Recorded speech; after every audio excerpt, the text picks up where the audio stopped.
저는 모든 일에 다 순서가 있다고 생각합니다. 그동안은 제가 국민의힘의 국회의원이었기 때문에 제 온 마음을 다해서 국민의힘이 정상적인 보수 정당으로 기능하도록 하는 것이 저의 의무이고 오로지 거기에만 집중을 해왔습니다. 국민의힘이 건강한 보수 정당으로 기능할 가능성이 남아있다면 그렇게 하기 위해 애를 쓰는 것이 저의 역할이라 생각을 해왔고, 그럼에도 불구하고 더 이상 공당으로서 또 정당한 보수 정당으로서 기능할 수 없는 극단적인 상황에 도래한다면 제가 국민을 위한 정치를 하겠다고 국회의원이 되었습니다. 하루하루 함부로 낭비할 수가 없습니다. 그러면 국민의힘이 더 이상 국민을 위한 정치를 하지 않는다고 판단을 한다면 어쩔 수 없이 제가 같이 부안해동할 수는 없는 것이기 때문에 어느 정당에 가입을 하든지 또는 제가 저의 길을 독자적으로 걷든지 이런 부분들은 여러분들의 고견을 들으면서 이제부터 열어가야 될 부분이라고 생각합니다. 중요한 것은 제가 국민을 위한 바른 정치를 하겠다는 마음을 지켜가는 것이고 또 참 민주 보수가 되겠다라는 이 마음을 지켜가는 것이라 생각합니다. 그 중심을 잘 잡고 많은 분들의 말씀을 들으면서 특히나 지금 대선 국면이라서 국민들께서 또 중요한 정치적 선택을 하셔야 될 때입니다. 저를 믿고 지지해 주시는 분들께서도 제가 하는 고민과 결정에 영향을 받을 수밖에 없다는 생각입니다. 그만큼 더 책임감을 가지고 더 깊이 신중하게 잘 생각하고 행동할 계획입니다. 김상욱 의원처럼 이제 원칙을 지키고 이제 국민의 입장에서 판단하고 행동하는 정치인들은 그리 흔하지 않고 귀한 존재들입니다. 근데 국민의힘을 탈당했다고 하는 것은 국민의힘이 김상욱 의원처럼 자기 입장이 뚜렷하고 또 국민을 위해서 정치하는 사람들을 수용할 능력이 안 된다라는 걸 의미하는 것 같아서 우리 국민들, 또 국가의 입장에서 보면 참 안타까운 일입니다. 정당이라고 하는 게 기본적으로 큰 방향을 함께 하면서도 구체적으로는 아주 다양한 생각, 다양한 입장이 있을 수가 있는데 국민들 입장에 맞는, 특히 내란 사태와 관련된 입장을 정말 상식과 헌법과 법률에 맞게 국민의 눈높이에 맞게 입장을 취했다고 해서 사실상 이렇게 방출하는 거, 그건 아마도 앞으로 국민의힘에 큰 짐이 될 것입니다.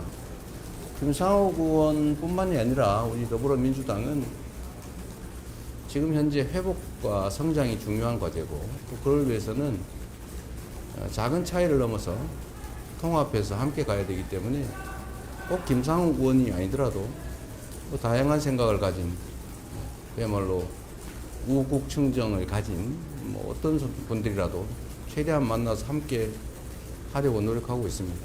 조만간 한번 보면 좋을 것 같네요. 이준석 개혁신당 대선 후보가 국민의힘 탈당 선언을 한 김상욱 의원에게 입당 제안을 했습니다. 이 후보는 매일경제와의 인터뷰에서 진짜 보수와 개혁에 대한 생각이 있다면 개혁신당에 오시라고 밝혔습니다.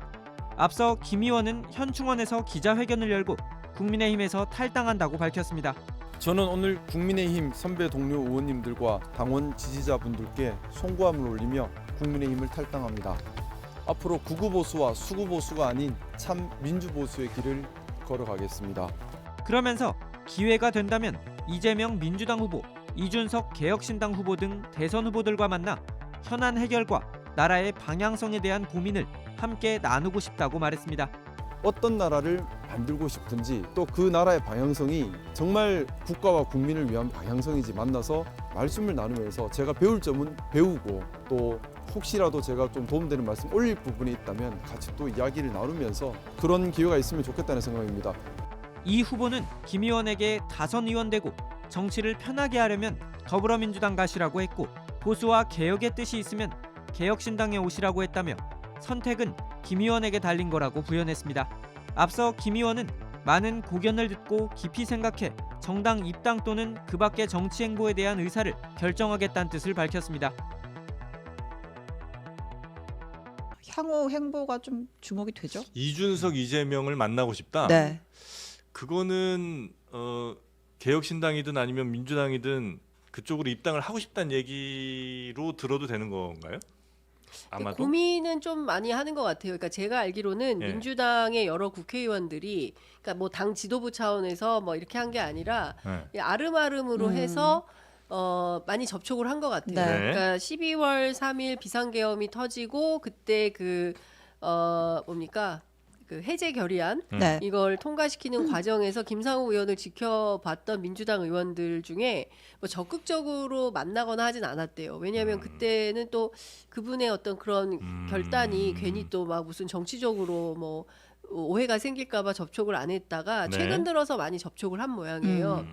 근데 아직은 내가 결심할 때가 안 됐다. 왜냐하면 한동훈 대표를 그때 그 마지막 결선까지 올라가서 될 수 있으니까 네. 그거 지켜보고 하겠다고 했는데 어쨌든 한 대표도 컷오프가 되고 그리고 이 당에 별로 더 이상 희망이 없다고 생각을 한 것 같아요. 네.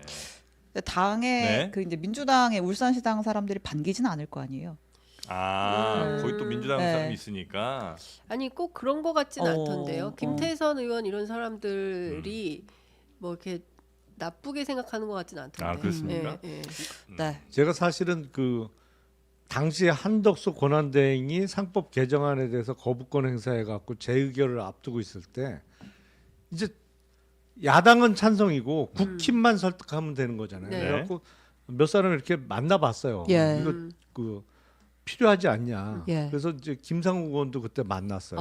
그래서 그래서 그때 공개적으로 상법 개정안 찬성 입장을 밝힌 사람이 두 사람이 있었어요. 김상우, 김재석. 그리고 이제 한두 사람은 비공식적으로 그때 네. 워낙 네. 그 권성동 원내대표가 단속을 세게 했거든. 네. 이거 네. 반대하라고. 네.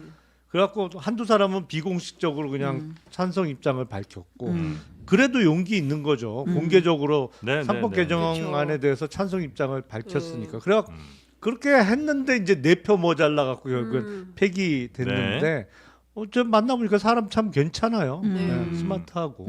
착하죠, 그리고. 네, 네. 예. 아니, 저희도 인터뷰 한 아. 두세 번 왔는데 참 이렇게 착하더라고요. 예. 예. 그러니까 상황이 사람을 착하게 만든 건지 모르겠는데 지금 안 착하면 또 안 되는 아니 상황이잖아요. 근데 그런 분 같지는 않아요. 아, 그래요? 예, 그러니까 뭐 굉장히 밝고. 그렇죠. 뭐 상황에 따라서 네. 그 자기 옷을 바꿔 입는 뭐 그런 기회주의자 같지는 않아요. 알겠습니다.